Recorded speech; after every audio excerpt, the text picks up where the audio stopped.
recevons aujourd'hui avec l'abbé Pagès. Bonjour monsieur l'abbé. Bonjour Guillaume. Merci beaucoup d'être avec moi aujourd'hui. Nous recevons, comme nous l'avions fait il y a quelques semaines, Djamila Marie. Bonjour Djamila Marie. Bonjour Guillaume. Et nous allons poursuivre le récit que Djamila Marie avait fait de sa conversion il y a quelques semaines. Nous allons donc ensemble parler de son chemin spirituel, de sa vision du christianisme, de l'islam, de l'évangélisation des musulmans. Et écoutez, monsieur l'abbé, je vous laisse la parole tout de suite. Djamila Marie, vous pourriez donc reprendre, si vous voulez, le cours de votre récit, là où vous l'avez laissé lors de notre dernière émission. Oui, alors on s'était arrêté au moment où j'ai été visitée par Jésus en rêve, donc qui me félicitait d'être enceinte et donc que j'ai enlacé dans ce rêve et je baignais dans un océan d'amour inconditionnel. Et à ce moment-là, je voulais pas me réveiller. Je voulais vraiment rester dans cet état parce que j'étais dans un état autre que ce que j'ai toujours vécu, dans un amour que je ne peux pas décrire. Et à un moment donné, j'ai dû me réveiller. Et quand je me suis réveillée, je me suis retrouvée sur mon lit en train de pleurer, mais avec des larmes, des vraies larmes. Et je me suis dit à ce moment-là, si mourir c'est ça, si la mort c'est d'être dans cet état-là, j'aimerais mourir aujourd'hui. Et par la suite, donc j'ai eu ma fille et Dieu m'a donné encore 2 autres enfants sans traitement. Donc il a complètement, ce n'était pas simplement un exaucement de prière, ça a été vraiment une guérison, puisque je pense qu'il a rétabli mon utérus, il l'a remis à neuf, puisque j'ai eu 2 garçons par la suite, donc à l'âge de 44 ans, mon dernier enfant, donc Samuel, que j'ai eu et que j'ai refusé d'avoir c'est-à-dire pas des traitements. On m'avait dit de faire une amniosynthèse pour voir si l'enfant était trisomique, chose que j'ai refusée parce que pour moi, il était inconcevable, même s'il était trisomique, d'avorter, puisque c'était un don de Dieu et pour moi, c'est la vie. On ne peut pas retirer la vie à un enfant, même s'il était trisomique. Je me suis dit, si même Dieu me donne cet enfant trisomique, c'est qu'il a un plan aussi pour lui et je dois conserver cet enfant. Donc, mais tout à fait normal, il n'y a pas eu de problème. Donc, par la suite, donc, quand j'ai eu donc, ma fille, après juste l'accouchement de ma fille, je suis allée voir un prêtre donc à l'église, c'était l'église qui était pas loin de chez moi, pour demander le baptême. Comme j'avais promis à Jésus lors de cette prière que j'avais faite. Donc, je suis allée voir un prêtre et donc j'ai demandé à être baptisée. Donc, j'ai fait un chemin de catéchuménat.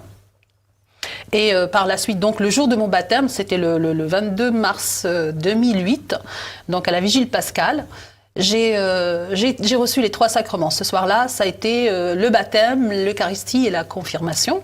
Et au moment où j'ai reçu le Saint-Crème, donc il y a eu un moment où je me suis retrouvée comme dans une bulle. Je n'entendais plus l'assemblée. Donc j'ai l'impression que j'entendais des brouhahas autour de moi, mais je n'entendais plus rien. Et j'étais enfermée comme dans une bulle. Et là, j'ai entendu une voix très profonde qui me dit « Maintenant, tu vas annoncer Jésus. » Et surtout aux musulmans.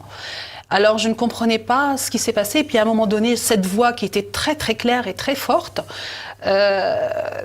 s'est dissipée. Et je retrouve à nouveau le bruit, les chants, etc. Et je suis rentrée chez moi, naturellement. Et ça m'a poursuivi pendant un moment, donc qu'est-ce que ça veut dire d'aller annoncer aux musulmans, qu'est-ce que ça voulait dire, donc je me suis dit peut-être c'est cette joie que j'ai reçue à ce moment-là, d'aller peut-être aussi apporter cette joie d'annoncer le Christ à mes parents et mes proches qui sont musulmans.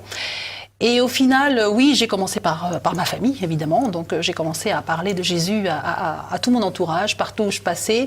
J'avais comme une soif de faire connaître cet amour. J'avais l'impression, moi, j'ai vécu une libération. J'avais l'impression d'avoir été dans les ténèbres pendant toutes ces années et d'être revenue à la lumière. Vraiment, ma vie a pris un sens. Je me suis retrouvée quelque part.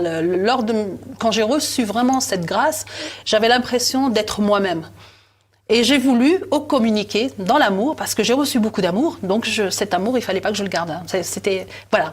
Et j'en ai parlé, mes parents, au départ, ma famille refusait. Ils ne voulaient pas que pour eux, j'étais libre de faire ce que je voulais, mais il fallait surtout pas que je critique l'islam ou que je parle d'une autre religion que la leur.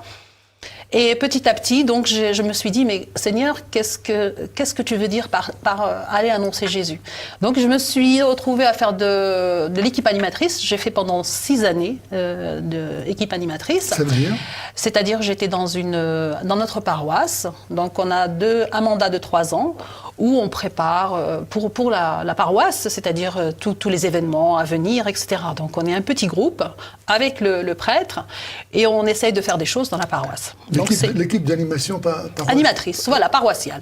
Pas spécifiquement pour les musulmans. Non, du tout. C'était dans ma paroisse, parce que c'est vrai que j'ai intégré ma paroisse, j'étais la seule convertie. L'accueil, c'est vrai que souvent on parle de l'accueil des musulmans. Moi, je voudrais aussi ajouter un point par rapport à ça. C'est vrai que il y a cette peur. Il y a eu cette peur. Même lorsque j'ai voulu être baptisée, j'ai senti que autour de moi il y avait quand même un mal-être. C'est très difficile aussi pour un musulman d'aller demander le baptême parce qu'on a l'impression que, on va pas le donner. Voilà. J'ai senti cette peur alors que moi-même je suis allée jusqu'à l'évêque parce qu'il y a un moment où il fallait passer à l'acte et je lui ai dit, moi le Seigneur m'a tendu la main, c'est pas l'homme qui va freiner, c'est pas l'homme qui me refusera s'il faut que j'attende jusqu'au dernier jour de ma vie, mais je demanderai le baptême et j'irai jusqu'au bout. Donc ça a été très très dur d'aller jusqu'au baptême, mais ça c'est un point. Mais quand je suis arrivée dans mon église, il a fallu que je trouve ma place. Pour moi c'était une évidence. Je comprends que certains musulmans aujourd'hui, quand ils reçoivent le baptême, ils se retrouvent un petit peu perdus parce qu'après 2 ans de catéchuménat ou 1 an et demi, donc on est bien entouré et puis à un moment donné on se retrouve tout seul. Et ça c'est très difficile, surtout quand on perd sa famille, quand on n'a plus personne, parfois des amis, on a l'impression que on est tout seul. Et l'église doit être avant tout une famille, c'est une famille. Et pour moi, c'est vrai, quand je suis arrivée dans l'église, j'ai essayé. Pour moi, je voyais ça comme une invitation, que le Seigneur avait déjà, ma place, elle était réservée. Donc, c'est lui qui m'accueillait, avant tout. C'était vraiment... Juste sur le plan technique, entre guillemets, est-ce que vous pensez qu'à côté des équipes de catéchuménat, il faudrait des équipes d'accompagnement des nouveaux baptisés je parle des musulmans, mais pas uniquement des musulmans, d'ailleurs, c'est des musulmans convertis. Je pense qu'on devrait avoir une équipe d'accueil pour les mettre un petit peu sur le rail, parce que c'est vrai que c'est tout un bouleversement. Il y a beaucoup de personnes, surtout chez les musulmans, d'entrer dans la foi chrétienne, ça demande beaucoup de courage et puis aussi de rupture avec la absolument famille d'avant. Donc quand on se retrouve tout seul, aller à la messe tout seul sur son banc, je trouve que c'est très difficile. Et donc j'ai été appelée à faire l'équipe animatrice. Donc je suis restée 3 ans. Donc on a eu un mandat de 3 ans. Ensuite j'ai refait 3 ans et puis je sentais pas que c'était vraiment l'appel.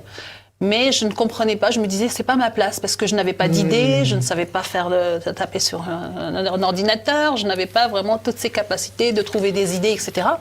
Mais j'ai quand même fait ce chemin jusqu'au jour où le Seigneur, en fait, j'ai compris par la suite qu'il était en train de préparer mon cœur.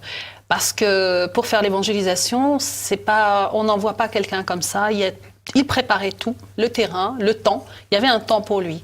Jusqu'au jour où j'arrivais à la fin des 6 ans, il y a eu quelqu'un qui est arrivé, qui a rejoint notre groupe et qui a parlé de l'évangélisation. Quand il a parlé de l'évangélisation, à un moment de l'évangélisation, je pensais qu'il y avait que les témoins de Jéhovah qui allaient frapper pour parler de Jésus. Moi, je ne savais pas. Même au bout de 6 ans, je ne savais pas du tout.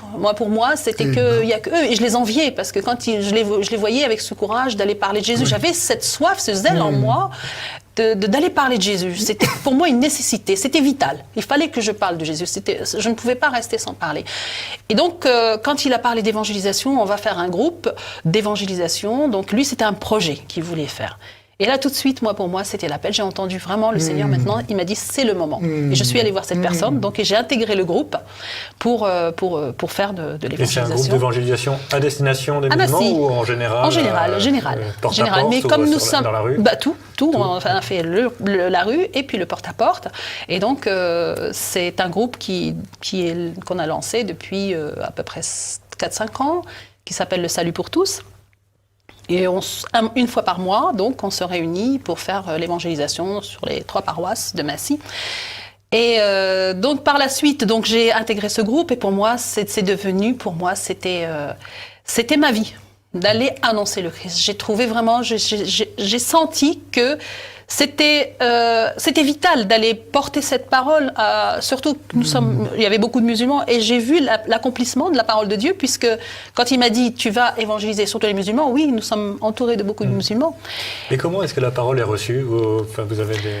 Alors, la parole, je pense que les musulmans ont soif de vérité. Ils ont soif d'amour, ils ont soif de sentir qu'ils sont aimés plus que eux doivent aimer Dieu. C'est Dieu qui les aime plus que eux, je pense. Parce que nous, on essaye d'atteindre Dieu, mais c'est nous. C'est de sentir que Dieu, c'est lui qui vient à eux. C'est pas nous qui devons aller vers lui.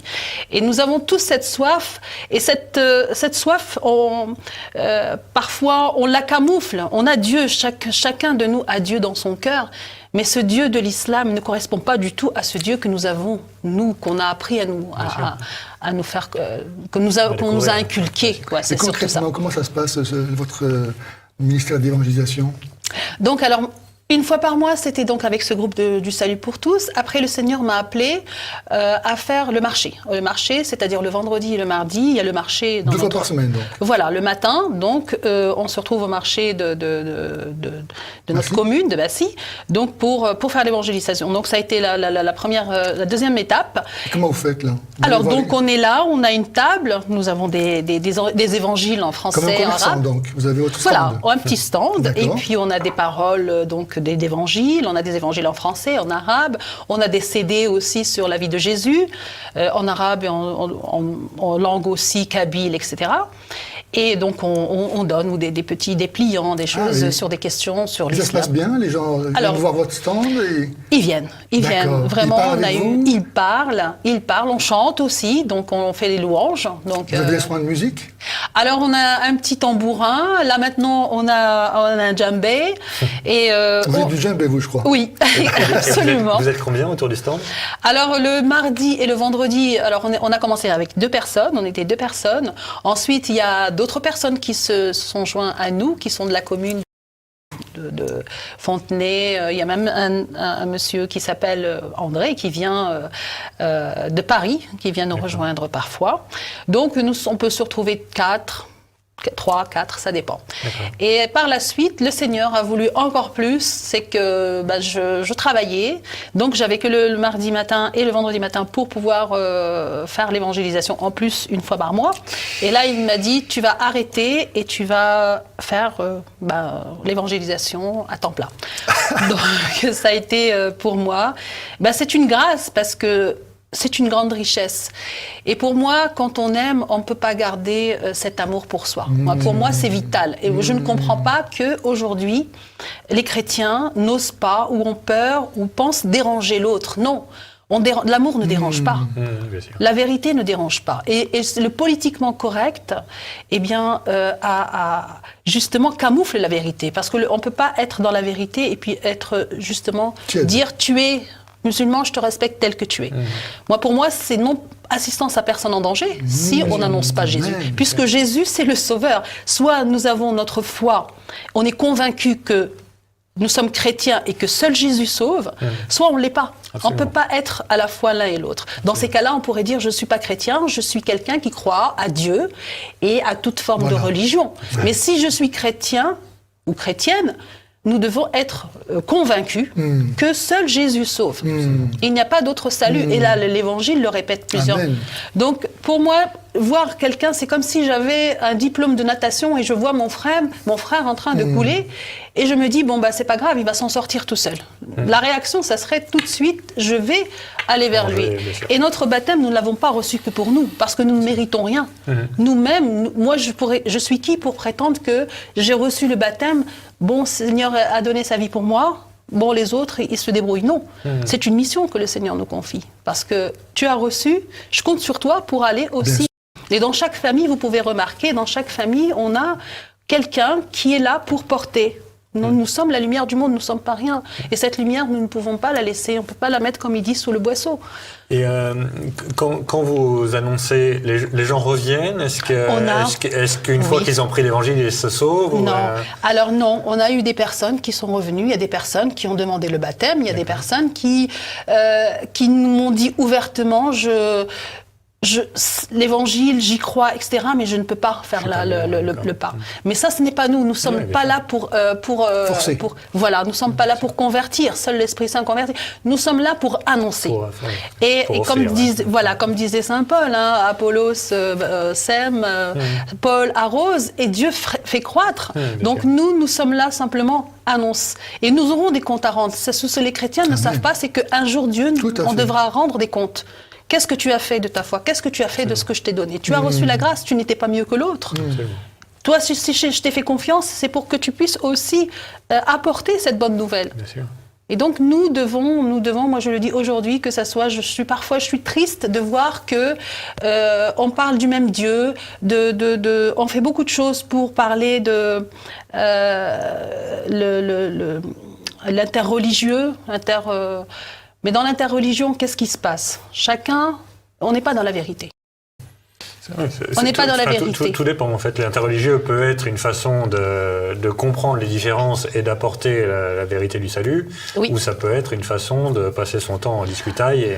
Mais malheureusement, on pourrait dire interculturel. On peut avoir des réunions entre musulmans, juifs, chrétiens, etc., pour parler de l'amour, etc. Un peu de ce que. Mais dans la religion, alors il faut que les deux, quand on parle de la foi, il faut qu'on soit dans la lumière. Bien sûr. On ne peut pas camoufler, parce que la vérité, l'amour, c'est la vérité. Amour va avec vérité. Donc souvent, les musulmans, eux, ne disent pas que nous, dans notre foi, que l'islam dit que les chrétiens vont en enfer. Je ne pense pas qu'ils le disent ouvertement quand il y a une réunion autour de chrétiens et de juifs. Ils vont pas le dire. Ils vont dire oui, on va parler de Jésus. Nous avons profondément, tout en croyant Absolument. que le Coran dit qu'il faut adhérer à Jésus-Christ pour être sauvé. Voilà, ils vont simplement parler de nous avons Jésus dans le Coran. Nous avons Marie, Jésus n'est pas le même, c'est pas du tout notre Jésus. Jésus, c'est pas la même Marie. C'est pas la même Marie. Les chrétiens vont parler aussi autour de ça, autour de Jésus, de Marie, mais c'est tout. Mais le chrétien va jamais dire qu'il n'y a que Jésus qui sauve.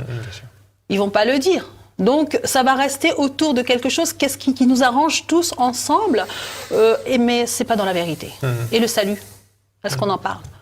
Le salut. Et au plan paroissial, c'est bien reçu l'évangélisation ad extra, si je puis dire? Alors, maintenant, ça commence, mais c'est vrai que parfois, il y a aussi... Il y a des paroisses qui poussent et il y a des paroisses qui retiennent. Oui, tout à fait. Mais là, pour l'instant, nous, ça va avec la grâce de Dieu. Nous avons quand même des prêtres qui commencent à aussi adhérer et suivre notre chemin. Donc, nous avançons à petits pas. Et puis, je pense que le Seigneur, c'est lui qui est à l'œuvre, c'est lui qui est aux commandes. Il vous accompagne parfois sur le marché? Malheureusement, non. Pas encore. Malheureusement, non. Donc, mais bon, on est là, on continue. Et puis, je vous dis, les musulmans, ils sont même parfois, la dernière fois, par exemple, on était dans l'évangélisation, donc on n'est pas loin du RER.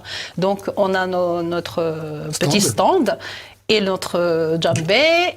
On chante, on loue le Seigneur, et à côté, il y a un stand d'Algériens. Ce sont des Algériens qui vendent des légumes, donc à côté sur le trottoir. Et quand on ne va pas, le jour où on ne va pas, mais vous étiez où? Alors ça nous a manqué. Alors ça nous a manqué la musique. Donc ils se sont même imprégnés. Donc nous on croit que la puissance, on se rend pas compte de la puissance de l'Esprit Saint. On se rend pas compte parce que nous on pense simplement une parole. Ma parole ne reviendra jamais à moi sans avoir fait l'effet. Le Seigneur nous le dit. Donc même parfois une personne, une parole peut. Bien sûr. Et il ne faut pas attendre des résultats tout de suite. Nous, on voit. Moi, j'ai beaucoup d'expériences. Je pourrais en citer pas mal d'expériences de personnes, des musulmans. Il y a un amour qui se... On ne peut pas le comprendre. Et dernière question, entre les Français de souche, entre guillemets, et les musulmans, est-ce qu'on entend les deux choses? D'un côté, on entend que les musulmans sont mûrs pour accueillir la parole du Christ, puisque ils ont une dimension de transcendance que n'ont plus beaucoup de Français de souche. Et de l'autre côté, on entend aussi que les musulmans sont les plus fermés parce que ils ont un système religieux qui les bloque à l'égard du Christ.